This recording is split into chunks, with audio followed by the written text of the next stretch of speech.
Hello viewers, నేను మీ దేశం రమేష్ లంకేష్ని మాట్లాడుతున్నాను. ఈ వీడియోని ఎక్కడ స్కిప్ చేయకుండా చివరి వరకు చూస్తారని, అలాగే ఈ వీడియో కనుక నచ్చినట్లయితే లైక్, అలాగే షేర్, కామెంట్ తప్పనిసరి. కొత్త వాళ్ళైతే మన ఛానల్ని సబ్స్క్రైబ్ చేయండి మరిన్ని వీడియోల కోసం. ప్రస్తుతం తెలంగాణ రాష్ట్రంలో అక్కడక్కడ మాత్రమే ఉరుములు మెరుపులతో వర్షాలు అనేవి నమోదవుతున్నాయి. ఆంధ్రప్రదేశ్ రాష్ట్రంలో వర్షాలు అనేవి చాలా తక్కువగా నమోదవుతున్నాయి. మనం చెప్పిన విధంగానే ఏప్రిల్ 20 నుంచి వాతావరణంలో మార్పు అనేది కనిపిస్తుందని చెప్పడం జరిగింది. ఆ విధంగానే ఏప్రిల్ 20, 21, 22, 23 తేదీల్లో వర్షాలు అనేవి ఆంధ్రప్రదేశ్ అలాగే తెలంగాణ రాష్ట్రంలో నమోదవుతాయని చెప్పడం జరిగింది. ఆ విధంగానే రేపటి నుంచి వాతావరణంలో మార్పు అనేది కనిపిస్తుంది. రేపు ఎక్కడెక్కడ వర్షాలు నమోదవుతాయో ఒకసారి వివరంగా వీడియోలో చూద్దాం.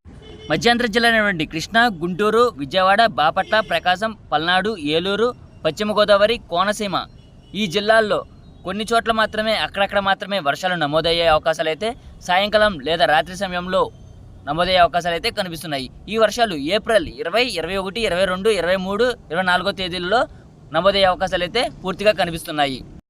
ఉత్తరాంధ్ర జిల్లాలోని విశాఖపట్నం, విజయనగరం, కాకినాడ, శ్రీకాకుళం, అనకాపల్లి, పార్వతీపురం, మన్యం జిల్లా, అల్లూరు సీతారామరాజు జిల్లా, కోనసీమ ఈ జిల్లాల్లో మోస్తరు నుంచి భారీ వర్షాలు అనేవి సాయంకాలం లేదా రాత్రి సమయంలో వర్షాలు ఉరుములు మెరుపులతో నమోదయ్యే అవకాశాలు అయితే కనిపిస్తున్నాయి. ఏప్రిల్ 20, 21, 22, 23 తేదీల్లో ఈ వర్షాలు అనేవి నమోదయ్యే అవకాశాలు అయితే కనిపిస్తున్నాయి. రాయలసీమ జిల్లాల్లో వర్షాలు అనేవి చాలా తక్కువగా నమోదయ్యే అవకాశాలు అయితే కనిపిస్తున్నాయి. కానీ అక్కడక్కడ మాత్రమే జల్లుల వర్షాలు అనేవి ప్రస్తుతం వాతావరణం అయితే కనిపిస్తుంది. వాతావరణంలో ఎటువంటి మార్పు వచ్చినా ముందుగా సమాచారాన్ని యూట్యూబ్ ఛానల్లో అందించడం జరుగుతుంది.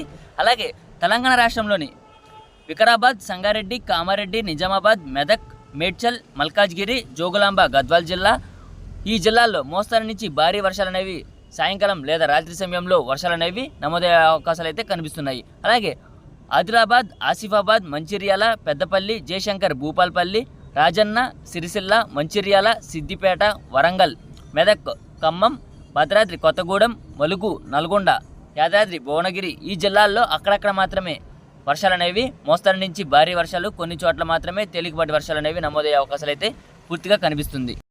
మార్నింగ్ నుంచి మధ్యాహ్నం వరకు ఎండ తీవ్రత కొనసాగిన మధ్యాహ్నం సమయం నుంచి ఒక్కసారిగా వాతావరణం మారి ఆంధ్రప్రదేశ్ అలాగే తెలంగాణ రాష్ట్రాల్లో వర్షాలు అనేవి నమోదయ్యే అవకాశాలు అయితే కనిపిస్తున్నాయి. ఉత్తరాంధ్ర అలాగే మధ్యాంధ్ర అలాగే తెలంగాణ, రాయలసీమ జిల్లాల్లో అక్కడక్కడ మాత్రమే వర్షాలు, కొన్ని చోట్ల మోస్తరు నుంచి భారీ వర్షాలు అనేవి ఉరుములు మెరుపులతో నమోదయ్యే అవకాశాలు అయితే కనిపిస్తున్నాయి. ఎప్పటికప్పుడు వాతావరణ సమాచారాన్ని అందించడం జరుగుతుంది. వాతావరణంలో ఎటువంటి మార్పు వచ్చినా ముందుగా సమాచారాన్ని యూట్యూబ్ ఛానల్లో అందించడం జరుగుతుంది. ఈ వీడియో కనుక నచ్చినట్లయితే లైక్ చేయండి, అలాగే షేర్ చేయండి. ప్రతి ఒక్కరూ మన ఛానల్ని సబ్స్క్రైబ్ చేయండి మరిన్ని వీడియోల కోసం. Thanks for watching this video.